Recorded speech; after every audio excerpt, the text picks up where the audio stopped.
Assalamualaikum warahmatullahi wabarakatuh. Selamat datang kembali di channel kami. Berjumpa lagi dengan saya Ardin. Baik, alhamdulillah kita bersyukur kepada Allah Subhanahu wa taala dengan mengucapkan alhamdulillah. Kita bersalawat kepada Rasulullah sallallahu alaihi wasallam dengan mengucapkan Allahumma shalli ala sayyidina Muhammad wa ala alihi wa ashabihi ajmain.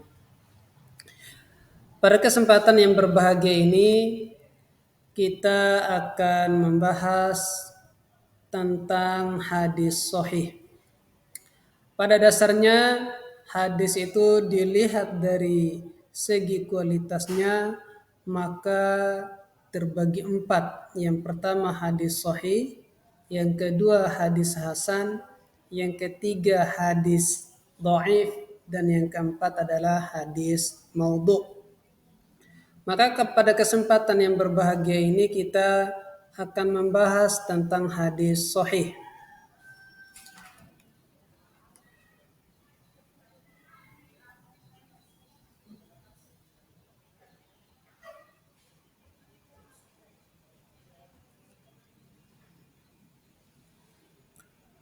Yang pertama pengertian hadis sahih. Kata sahih dalam bahasa diartikan sehat. Yang dimaksud hadis sahih adalah hadis yang sehat dan benar, tidak terdapat penyakit dan cacat. Hadis sahih menurut istilah ulama berbeda pendapat, namun secara umum pendapat mereka tidak ada perbedaan yang jauh.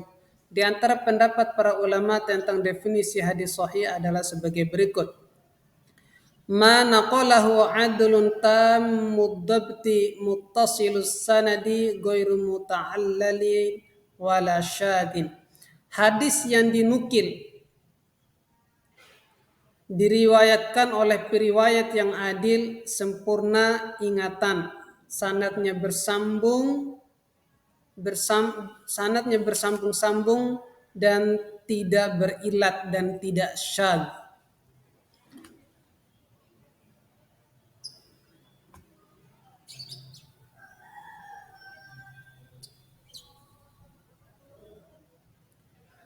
Yang kedua syarat hadis sahih.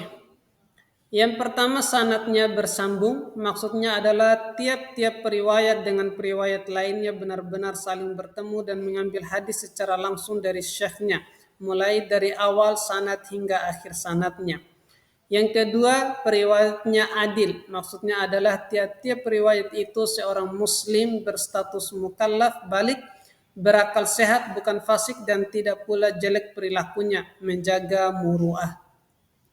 Yang ketiga, periwayatannya bersifat sempurna kedabitannya. Maksudnya masing-masing periwayatnya sempurna daya ingatannya, baik ingatan pada tulisannya atau hafalannya. Yang keempat, tidak syadz. Maksudnya ialah hadis itu benar-benar tidak syadz, dalam arti tidak bertentangan dengan hadis yang diriwayatkan oleh orang yang lebih siqah. Yang kelima, tidak berilat, maksudnya tidak ada sebab yang samar yang dapat menurunkan derajat kesahihan hadis, namun dilihat lahirnya nampak selamat dari cacat.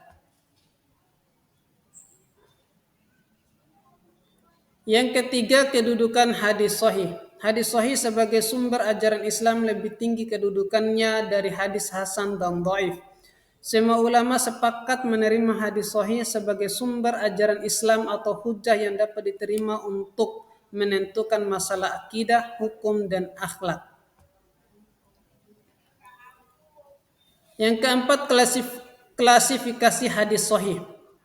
Hadis sahih dibagi menjadi dua bagian. Yang pertama, hadis sahih li dzatihi, adalah hadis yang sanadnya bersambung, diriwayatkan oleh rijal al-hadis yang adil dan sempurna kedobitannya di setiap tingkatan sanad, tidak terdapat syadz dan tidak berilat. Yang kedua adalah hadis sahih li ghairihi, dinamakan sahih li ghairihi karena hadis ini sebenarnya tidak sahih tapi naik derajat menjadi sahih karena ada hadis lain yang menguatkannya. Urutan derajat hadis sahih li ghairihi adalah di bawah sahih li dzatihi di atas hadis hasan li dzatihi.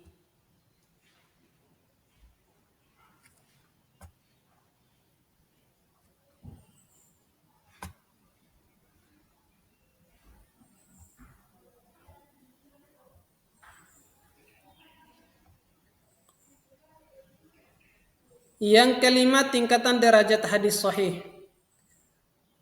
Yang pertama, hadis muttafaqun alaih adalah hadis yang sanadnya disepakati oleh Imam Bukhari dan Imam Muslim. Ini menjadi dua kitab yang paling sahih.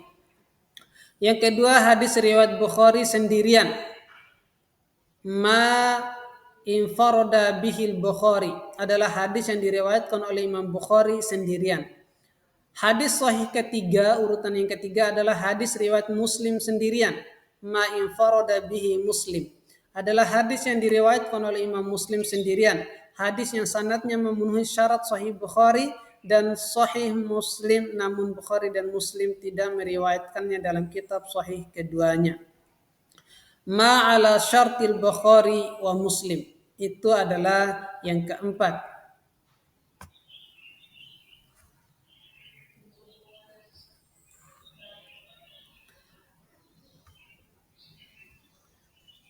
Yang keenam, urutan sanad yang paling sahih atau biasa disebut silsilah emas. Yang pertama adalah yang diriwayatkan dari sahabat Abdullah bin Umar, Malik dari Nafi, dari Ibnu Umar, silsilatu zahab, sanad yang paling sahih. Sanad yang sahih kedua dari sahabat Anas bin Malik, Humad bin Salma dari Thabit dari Anas. Hadis yang sahih ketiga diriwayatkan dari sahabat Abu Hurairah, Suhail bin Abi Saleh dari ayahnya dari Abu Hurairah. Ini adalah urutan tingkatan kesahihan hadis berdasarkan periwayatannya.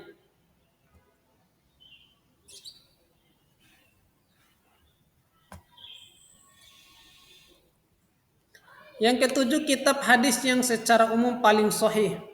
Buku yang khusus mengumpulkan hadis sahih pertama kali adalah Sahih Bukhari, kemudian Sahih Muslim. Kedua kitab ini adalah kitab hadis yang paling sahih.